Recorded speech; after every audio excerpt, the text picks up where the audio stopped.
Você conhece a Rádio Web Divulgar?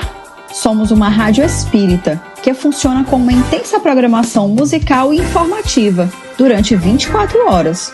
Para ouvir a rádio, basta acessar o site www.divulgar.net. Ditosos, ditos e ditados para o Evangelho no Lar. Se encontra à disposição nas principais plataformas de venda. E um bom Evangelho no Lar para todos.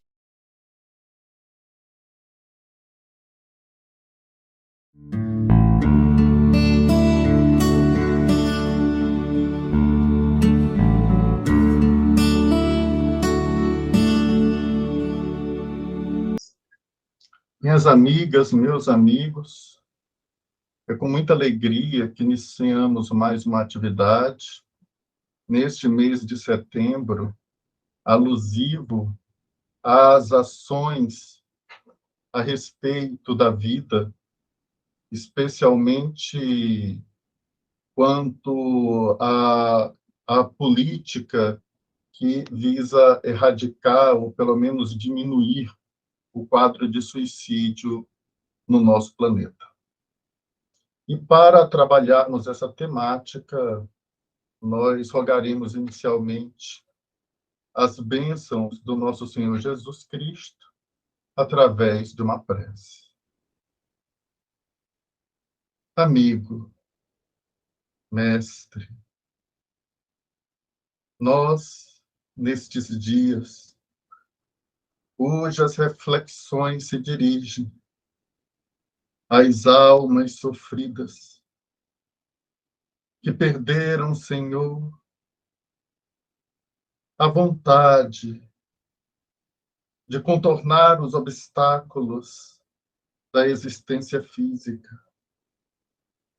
daqueles que atravessam a prova da doença, do transtorno de natureza mental, mas também, mestre, dos mergulhados no mar do materialismo, que apresenta como solução das aflições a porta cruel do autocídio. A estes encarnados e desencarnados, nós te rogamos, Senhor, a misericórdia de tuas bênçãos. Que os teus acólitos, servos fiéis, legionários dos espíritos próximos a ti, a exemplo de Maria Santíssima e de tantos quantos se dedicam aos espíritos em sofrimento, que possam, Senhor, todos eles, não só nos inspirar, como auxiliar a grande turba de almas que fogem das adversidades e lutas da vida, ou pelo menos o tentam fazer. Que este momento seja um momento de auxílio, mas também de consolo, para que juntos possamos fazer um ode à vida, um grande cântico, um hino, em favor, Senhor, das tuas leis imorredoras que nos conduzem à felicidade. E certos de que estarás conosco, pedimos de ti a permissão para iniciarmos a atividade de hoje, que assim seja. Minha amiga, meu amigo, é com muita alegria que aqui nos encontramos para tratar de um tema tão especial que é a vida. Allan Kardec, de forma muito cautelosa, dedica o capítulo 5 do Evangelho segundo o Espiritismo às aflições. E No item 25, ele inicia dando voz aos espíritos em uma de suas instruções, uma mensagem que merece de nós uma análise cautelosa. O espírito que se comunica, François de Geneve, em Bordeaux, fala, abre aspas, sabeis por que, às vezes, uma vaga tristeza se apodera dos vossos corações e vos leva a considerar amarga a vida? Olha a riqueza da pergunta que é formulada. Sabeis, às vezes, porque uma vaga tristeza se apodera dos vossos corações e vos leva a considerar amarga a vida? E essa pergunta, ela é muito interessante. Primeiro porque todas as teorias que nós temos a respeito do suicídio, até o advento da doutrina espírita, ela é pautada nos argumentos daqueles que estão encarnados.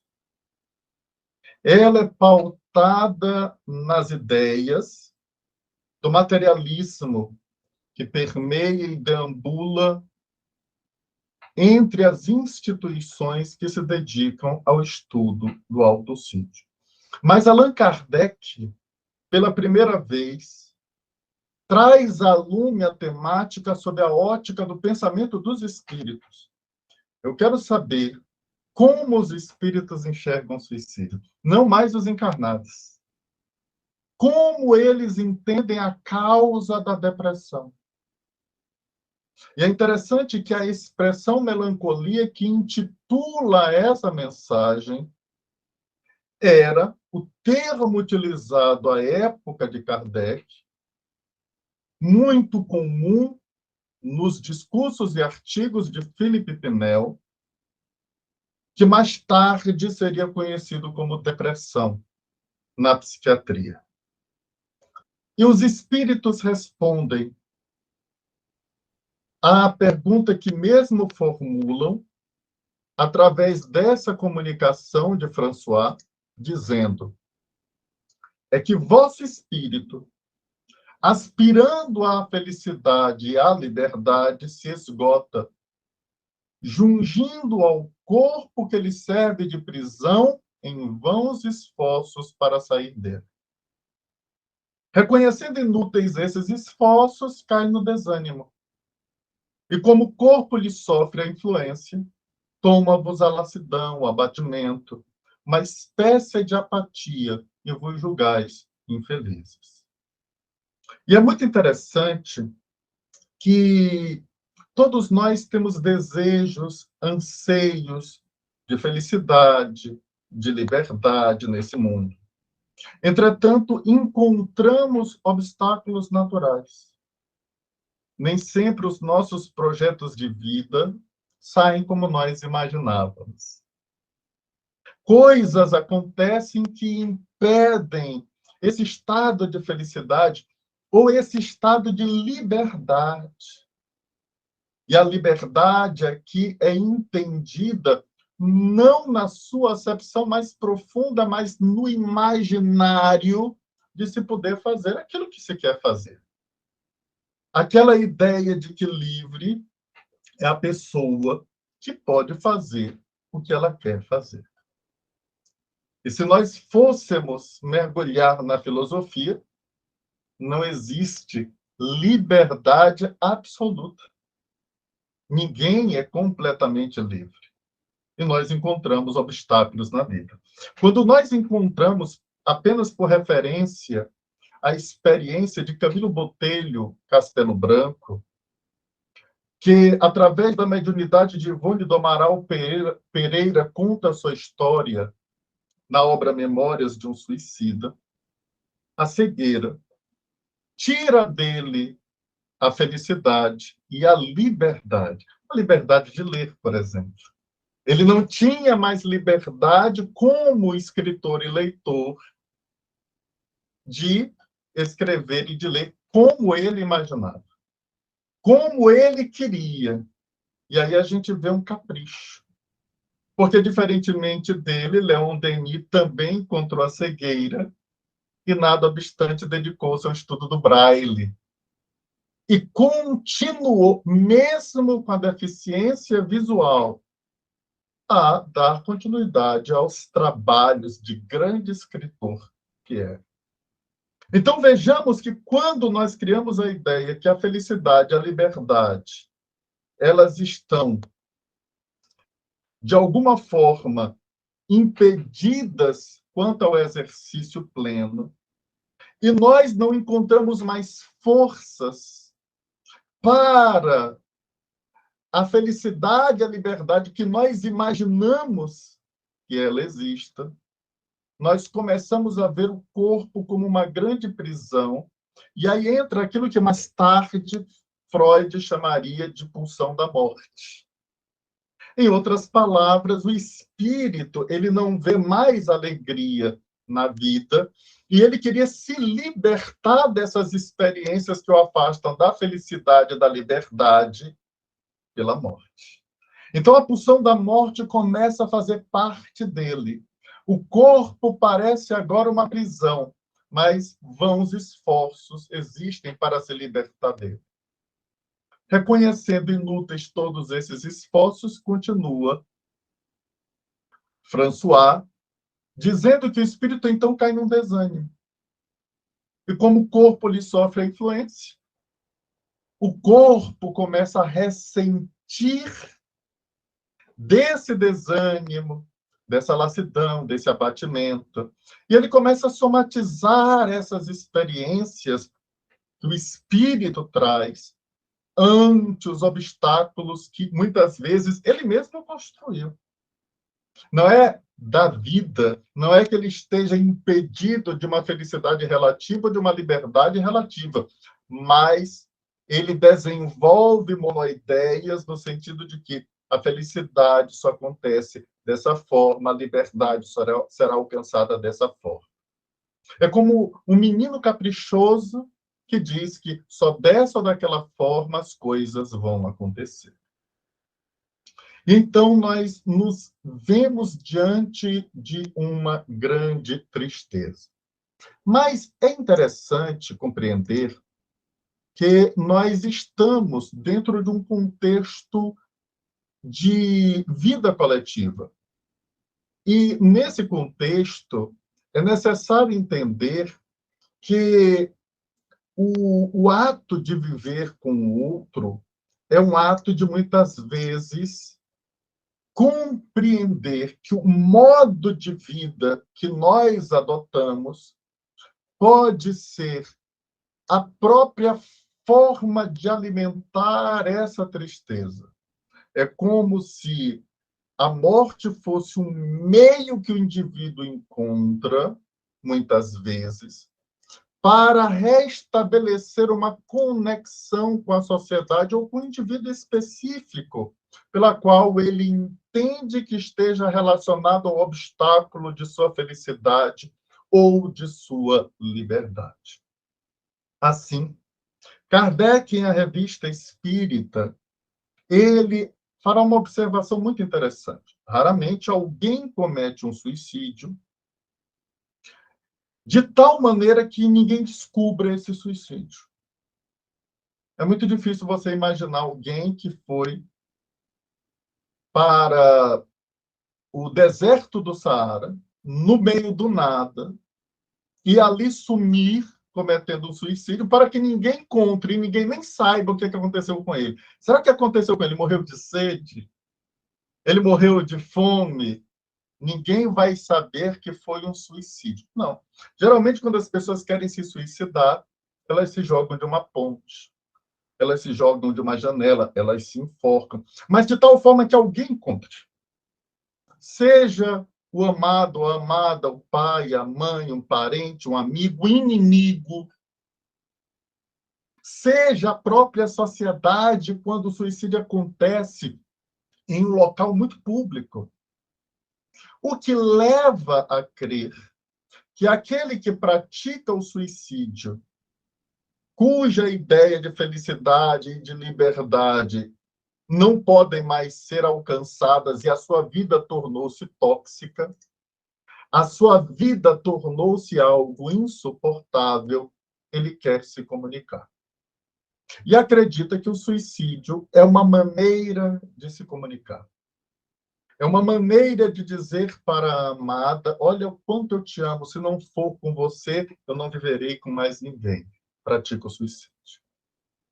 É uma maneira de dizer à vida que a vida não tinha o direito de me tirar os olhos, de me tirar a visão. Então, num ato de revolta, eu pratico o suicídio. Ou uma forma de dizer para a sociedade que é injusto eu perder todo o meu patrimônio porque a Bolsa de Nova York quebrou. De repente, e eu me jogo de um prédio na maior cidade do mundo. Vejamos que há uma necessidade de comunicação numa perspectiva materialista. Porque, de um lado, eu digo ao outro o que eu estava sentindo, de outro lado, eu resolvo um problema na perspectiva de que eu vou encontrar o nada. E os problemas estarão resolvidos. Francisco Cândido Xavier, certa vez, disse com muita sabedoria que a maior frustração do suicida é descobrir que a morte não existe. E perceber que a vida continua. E quando os espíritos trazem à lume as suas experiências, conforme os registros de Allan Kardec, na obra O Céu e o Inferno, e também na obra, na Revista Espírita, nós perceberemos que essa frustração traz um sofrimento muito maior do que aquele que experienciavam durante a existência. E esses espíritos, muitas vezes arrependidos, quando conseguem construir algum tipo de pensamento, sabem que terão que retornar à carne através da reencarnação, e muitas vezes em reencarnações dolorosas, para se reabilitarem com a vida. O fato é que, como bem lembra Rubens Romanelli, na sua obra O Primado do Espírito, a vida é inescapável. Ninguém pode escapar da vida. Eu posso escapar de uma existência física. Eu posso sair de uma existência espiritual pela reencarnação. Mas eu não posso escapar da vida porque eu viverei para sempre. E quando eu compreendo isso, e o pensamento espírita, ele me ilumina a mente, eu passo a receber estímulos para olhar as dificuldades da vida com serenidade. O pensamento estoico da filosofia de Sêneca, de Marco Aurélio, elas estão muito bem apresentadas, ou até melhor apresentadas, neste capítulo 5 do Evangelho segundo o Espiritismo, quando os Espíritos nos propõem a resignação. E a resignação é um consentimento do próprio coração ante as experiências que nós atravessamos e que muitas delas fazem parte de um planejamento reencarnatório. Outras nem tanto. Mas, de qualquer maneira, nós nos sentimos como soldado diante das dificuldades no campo de batalha e que as nossas medalhas mais honrosas não são aquelas que nos são dadas mais tarde, mas são as feridas do corpo. São os rasgos que temos no uniforme. E isso nos faz crer que conseguimos contornar as dificuldades, conseguimos vencê-las, porque passamos a ter outros olhos, não mais o paradigma do materialismo, mas o paradigma do espiritualismo ou paradigma espírita. Porque o paradigma espírita nos faz pensar numa perspectiva de que somos espíritos, e na condição de espíritos que somos, imperfeitos, no mundo de expiação e prova, é natural que, como diria Jesus, encontremos aflições. No mundo tereis aflições. E assim como o poeta bem lembra que quem passa pela vida e não sofreu, não foi homem, foi espectro de homem. Passou pela vida, mas não viveu. Nesse mesmo olhar, todos nós somos convidados a olhar o sofrimento sob uma nova ótica. Francesco Bernardoni, por exemplo, quando o irmão fogo lhe tirou a vista, queimando os olhos, ele amou o fogo. Ele amou a prova. A Alta de Souza tem um poema belíssimo em que ela nos convida. Ama a cruz que te ampara e regenera. E envolvendo-te em santas primaveras, o mestre amado seguirá contigo. Portanto, a cruz que nos ampara é muitas vezes aquela que nos auxilia a expurgar os vícios, as imperfeições e sofrimentos. Daí porque, quando o espírito compreende isso, ainda que no inconsciente, é mais fácil para ele sair de uma existência como um senador romano, a exemplo de Públio Lentulus, personagem da obra há 2000 anos, e reencarnar como escravo judeu, do outro lado. Aquele homem que havia causado grande sofrimento a uma família judaica, agora retorna como judeu, como escravo. Mas ninguém vê na história o que conhece o pensamento de Jesus agora reclamar. Sentir saudade da época em que ele era senador e mandava aqui, mandava ali. Porque, como o pensamento de Montesquieu ainda não existia, um senador acumulava funções legislativas e judicantes. Ele era um legislador, mas também era um juiz. Sentenciava, dava ordens.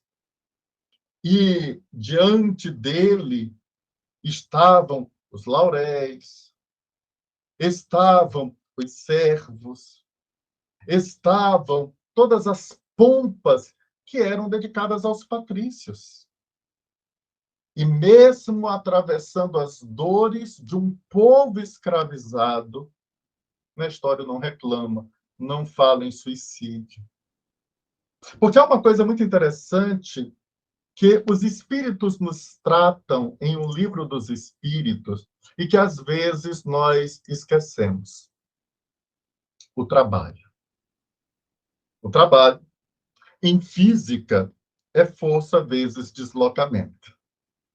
E nós poderíamos trazer esse conceito físico para uma análise, juntamente com as nossas experiências. Para que eu desloque um corpo de um ponto A para um ponto B, é necessário que uma força possa ser imprimida sobre um desses corpos, para que haja movimento. Assim, para que eu saia de um estágio de sofrimento e vá para um estágio de alegria, ou seja, me desloque de um ponto para outro, é necessário que eu me esforce. Olha a força. Trabalho é força vezes deslocamento. É necessário que eu me esforce para que eu possa me deslocar. E muitas vezes nós desejamos, mas não temos vontade.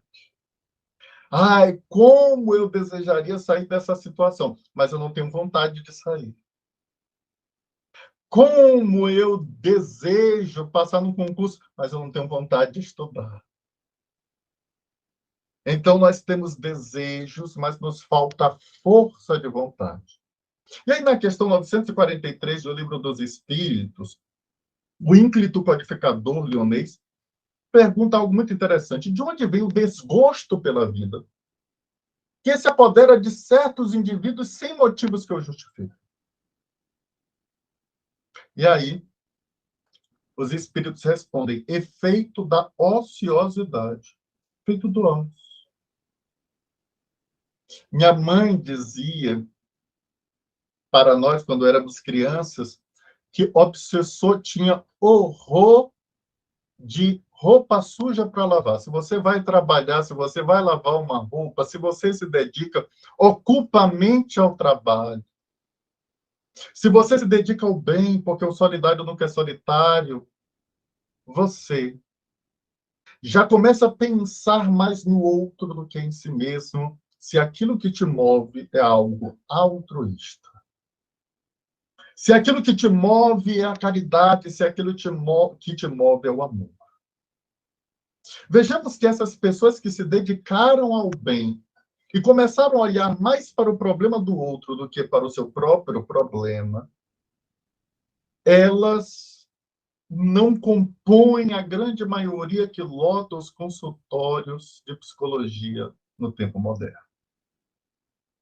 Mas algo muito comum é que aquele que muitas vezes tem ideação suicida, ele não consegue pensar no outro tanto quanto ele pensa em si mesmo. Então, os espíritos dizem a Kardec que é um efeito da ociosidade, mas também da falta de fé. Porque quando nós cremos que só nós temos a resposta para resolver um problema, e Deus não tem essas respostas, os bons espíritos não têm essas respostas, nós nos frustramos, nós chegamos a um nível de insuportabilidade. Deixamos de conseguir suportar as dificuldades porque nós não temos respostas para todas as coisas, para todos os problemas. Muitas vezes eu não vou ter resposta no momento em que eu descubro que estou desempregado, fui demitido. Eu não tenho resposta, muitas vezes, do que fazer no momento em que eu olho a conta zerada e os meus filhos famintos em casa. Nem sempre eu tenho respostas. Eu me recordo de um diálogo que André Luiz Peixinho, presidente da Federação Espírita do Estado da Bahia, nos contou com a irmã Dulce, a Santa dos Pobres. Ele conversava com ela a respeito de uma dúvida econômica. Ele percebera, como voluntário, que todas as vezes que se aproximava do ano, irmã Dulce, ela corria atrás de dinheiro porque as contas não fechavam. Às vezes, chegava o mês de dezembro e não tinha dinheiro para pagar 13º de funcionário. Não tinha dinheiro, às vezes, para pagar fornecedores de insumos, fornecedores de remédios, e assim sucessivamente. Só que terminava o ano no vermelho e no início do ano o Manduce estava aumentando o hospital, construindo mais uma ala. Você tem alguma coisa econômica aí que eu não estou entendendo. Como é que ela termina no vermelho e começa construindo? Começa trabalhando, aumentando o hospital. E um dia ele resolveu perguntar a ela: irmã, eu venho observado isso, a senhora poderia me explicar? Ela disse assim: meu filho, eu faço a minha parte, tudo que está ao meu alcance, eu vou atrás. Eu peço, não tenho vergonha de pedir para ninguém. Se for necessário me filiar em partido político, eu me filio. Me filio nesse. Eu vou atrás do que seja possível. Mas quando não dá, eu tenho um quartinho aqui nos fundos, que é um quartinho especial de conversa minha com ele, o Criador. E lá eu sento e digo assim: Senhor, os filhos são teus. Eu já fiz a minha parte, agora é contigo. Dá teu jeito. E então o peixinho perguntou: irmã, ele já faltou com a senhora alguma vez? E ela respondeu: nunca. E nunca faltou comigo. Nunca faltou nada para essa instituição. Isso é fé. Então, muitas vezes nós cremos que só nós temos respostas, mas raramente depositamos em Deus a fé. Então, é efeito da ociosidade, da falta de fé e muitas vezes da saciedade. Porque aquele que tem tudo e conquistou tudo numa perspectiva material acaba perdendo o sentido da vida. Quando Viktor Frankl, conforme as suas narrativas na obra Em Busca de Sentido, notável médico que teve a experiência de viver em centros de concentração de trabalho forçado e extermínio durante a Segunda Guerra Mundial, ele começou, nesses centros de concentração, a fazer uma pesquisa muito interessante. Ele percebia que algumas pessoas praticavam suicídio e se jogavam nas cercas eletrificadas e desencarnavam. E outras pessoas não. Ponderando que aquela era uma situação de profunda adversidade na humanidade. Que o sofrimento chegava a um nível tal que, para muitos, a morte era a melhor saída. Você sofreria menos do que estar como um esqueleto humano, porque muitos foram resgatados pelo Exército Vermelho como esqueletos humanos. Suicídio não seria a melhor saída nessas situações? Então, Frankl começou a fazer uma pergunta: fulano, por que tu não te matas? Por que tu não pratica o suicídio? Por que tu queres viver? E um respondia aqui: alguém precisa denunciar o Holocausto. E eu vou viver para denunciar o Holocausto. Outro dizia: os meus filhos estão em outro centro de concentração e eu prometi a eles que eu viveria e encontraria eles. Mais adiante, alguém diz assim: o meu amor conseguiu fugir para a América. E eu prometi viver e encontrar. E ele, então, foi reunindo essas respostas e percebeu que havia um tronco comum em todas elas. O tronco comum é que todas aquelas respostas falavam de sentidos não materiais. Ninguém respondia a ele e disse assim: eu sei que a guerra vai acabar. E a Bolsa de Londres vai voltar a crescer e eu tenho dinheiro lá. E eu tenho certeza que quando a guerra acabar eu vou ficar milionário. Ninguém falava isso. O sentido da vida é espiritual, conclui Viktor Frankl. Portanto, quando nós temos saciedade de coisas materiais, muitas vezes não nos apercebemos do verdadeiro sentido da vida, que é espiritual. Isso nos angustia tanto. Uma pessoa que só tem coisas é uma pessoa tão pobre, que a vida começa a perder sentido a ela. E continuam os espíritos dizendo: para aquele que exerce suas faculdades com fim útil e de acordo com as suas aptidões naturais, o trabalho nada tem de árido e a vida se escoa com mais rapidez. E leia-se, ele não está falando de emprego, ele está falando de trabalho.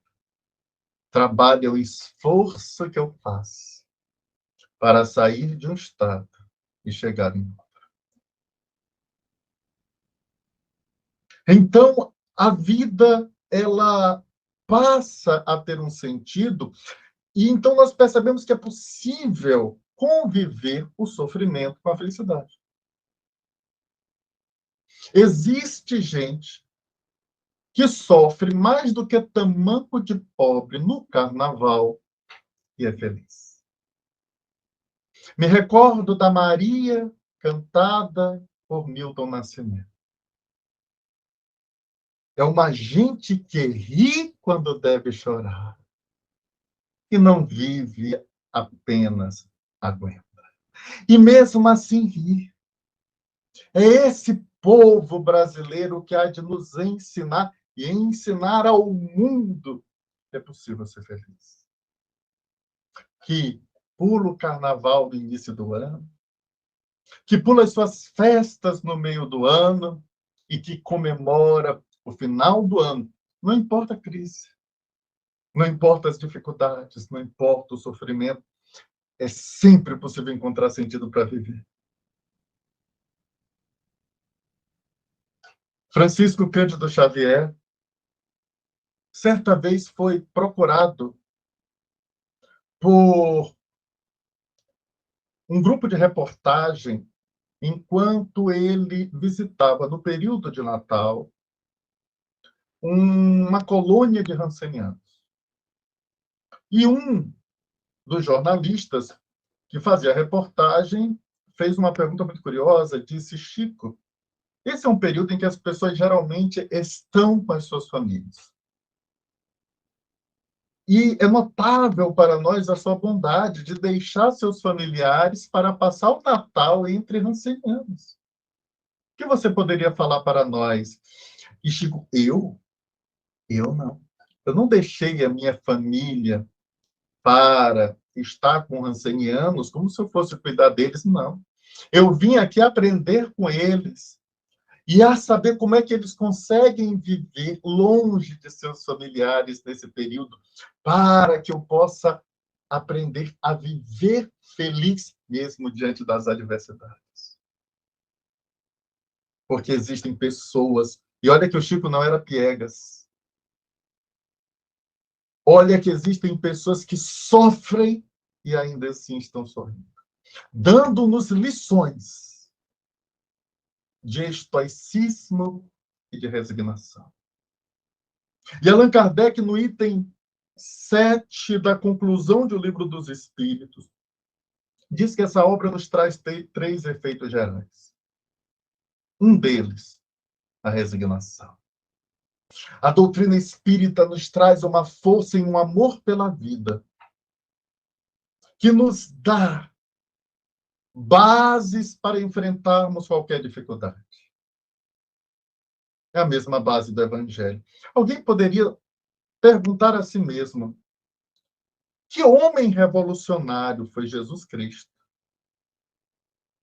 que foi capaz de convencer pessoas que tinham ofícios, seja na pesca, na cobrança de impostos, seja na condição de doutores da lei, de médicos, a deixar tudo para segui-lo e atravessar um monte de dificuldade e no final morrer. E detalhe, morrer com alegria. Morrer com alegria. Então vejamos que quando Jesus reaparece ressurrecto no terceiro dia, ele dá um sentido à vida de todos os seus seguidores, de todos os seus apóstolos.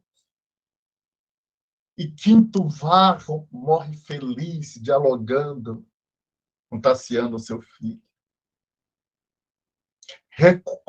Retorna como Quinto Celso, e novamente, agora em uma arena romana, experiencia o Holocausto mais uma vez. Cantando os hinos de esperança, ouvindo o Ave Cristo dos Espíritos. O que leva o amor à vida a fazer com que Lívia, uma patrícia, troque de roupa com uma escrava Ana para salvar a vida dela. Vejamos que o problema não é a morte, porque todos nós desencarnaremos. O problema é nós nos sacrificamos pelo quê? Enquanto os suicidas estão tirando a própria vida por um motivo que lhe toca apenas, estes exemplos de vida entregaram seu holocausto, mas pela vida de outros, por amor a outros. E essa é uma diferença muito grande, porque quando nós amamos, nós encontramos sentido de vida. Encontramos a significação. Agora nós podemos morrer a qualquer momento sem reclamar. A morte, ela deixa de ser uma saída para quem não quer atravessar o fardo. Pelo contrário. O fardo, se for o meu irmão, é uma alegria. É uma alegria. A felicidade está em servir. E em uma sociedade profundamente consumista, filha de uma sociedade de produção, cujo Deus Mamon é glorificado aqui e ali, as riquezas, portanto,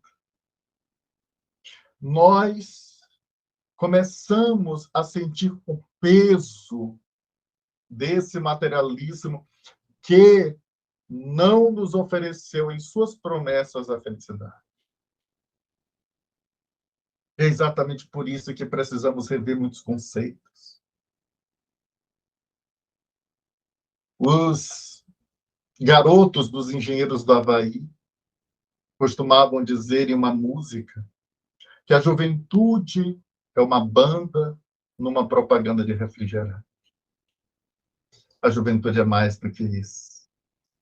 A juventude não são corpos sarados, não são pessoas belas, mas são consciências que se apercebem já na mocidade a possibilidade de amar a vida, de amar a arte, de cuidar do outro. E isso nos traz sentido. Isso não quer dizer que todo suicídio tem a sua causa em uma livre manifestação da alma. Porque Allan Kardec diferencia na Revista Espírita o suicídio praticado pelos loucos, por aqueles que trazem um transtorno de natureza mental, uma doença que não foi tratada, não foi compreendido. E entre estas pessoas, ou entre essas doenças, encontramos a depressão, encontramos o transtorno bipolar do humor, encontramos transtornos oriundos da adicção, da drogadição. E, diante dessas doenças, é necessário que nós compreendamos que a ajuda, muitas vezes médica e medicamentosa, são necessárias. Elas são indispensáveis para que tenhamos uma vida saudável. Então, é preciso cuidar da mente.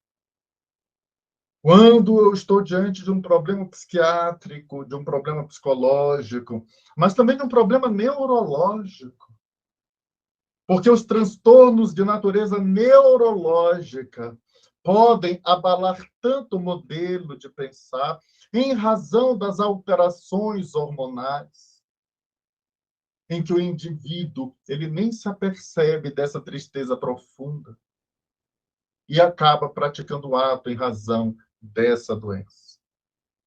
Por isso, procuremos um médico, procuremos um psicólogo, procuremos um amigo. Se algo nos abala por dentro, procuremos ajuda. Estamos em uma comunidade. E a ideia de uma comunidade globalizada como a nossa não é de um conjunto de pessoas tão egocentradas que uma não pode estender a mão à outra. Não. É de uma sociedade onde um deve ajudar o outro. E, às vezes, nem notamos que aquele nosso colega de trabalho que sorria, contava piada, cometeu um suicídio porque estava em depressão. Porque não nos permitimos perceber o sofrimento dele. Ele se esconde atrás das anedotas. Ele se esconde atrás de um sorriso falso. É preciso olhar com os olhos de amor. É preciso identificar, através das percepções de que nos fala Exupéry, porque o essencial é invisível aos olhos. Não serão com os olhos físicos que perceberemos, apesar de que a psiquiatria já é capaz de nos ajudar a identificar sinais, comportamentos na criança, no companheiro, na companheira, naquele que convive conosco, que atravessa um sofrimento psíquico e que precisa de ajuda. Como comunidade, precisamos ajudar uns aos outros. Precisamos ter mais amigos e fazer mais amigos. Precisamos sair mais das rotinas que nos prendem para vivermos mais, nos confessarmos mais uns aos outros, sem julgamentos. E isso pode mudar os números assustadores que nos apontam a Organização Mundial de Saúde. Entre 700 e 800 mil pessoas vemos o quadro do suicídio por ano. E o número de suicídios no mundo é maior do que o número de homicídios. Portanto, nós estamos em uma sociedade doente e precisamos buscar a melhor das terapias. O suicídio agora é um problema de saúde pública. As políticas, os mundos, os países começam a se preocupar em políticas de combate ao suicídio. Exemplo do Setembro Amarelo. E nós precisamos, num espectro menor, olhar com mais amor para aqueles que estão próximos de nós, compartilhando conosco o palco da existência. Por isso, minha amiga, meu amigo, não se sinta só. Ligue para o CVV. Procure a sua igreja. Converse com o seu pastor. Procure o padre. Procure um terapeuta. Procure um amigo espírita. O atendimento espiritual, o atendimento fraterno. Mas não guarde essa dor sozinho. Você não está sozinho. Nós estamos juntos. E vale a pena viver. E quando você descobrir como a vida é plena, o teu caminho, ele será marcado por verdadeiras arandelas luminosas, como se acendessem de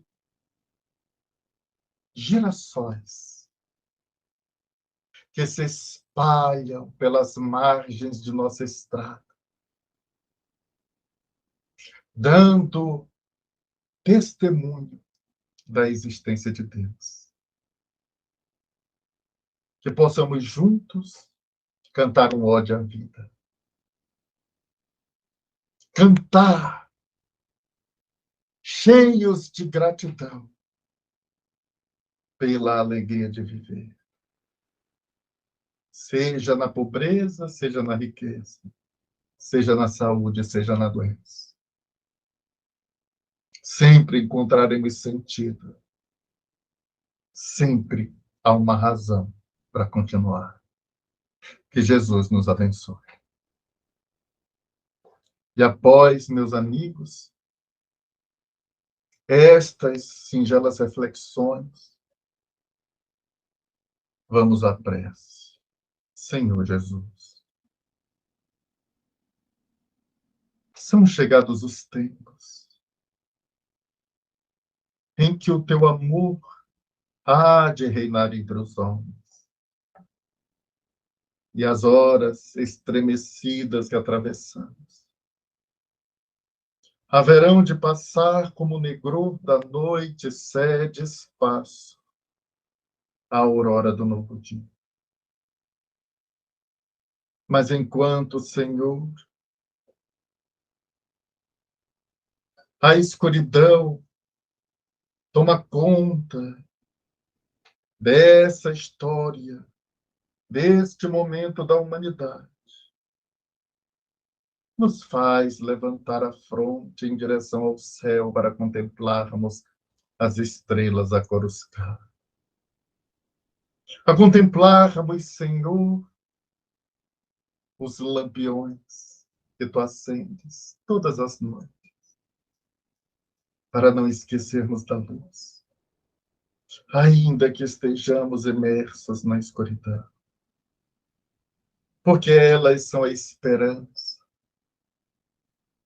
de que mais tarde o arrebol marcará o nascer de um novo dia. Dá-nos, Senhor, a paciência para compreendermos que não é o nosso, mas o teu tempo de transformação do que ocorre dentro e fora de nós, a fim de encontrarmos em ti o esteio, depositando, Senhor, toda a nossa fé no futuro e em Deus. E certo, Senhor Jesus, de que haverás de traçar um caminho luminoso para cada homem, cada mulher desse universo, é que pedimos de ti a permissão para encerrar esta atividade junto à Associação Médico Espírita do Maranhão. Se conosco, Senhor, hoje e sempre, que assim seja. Até mais.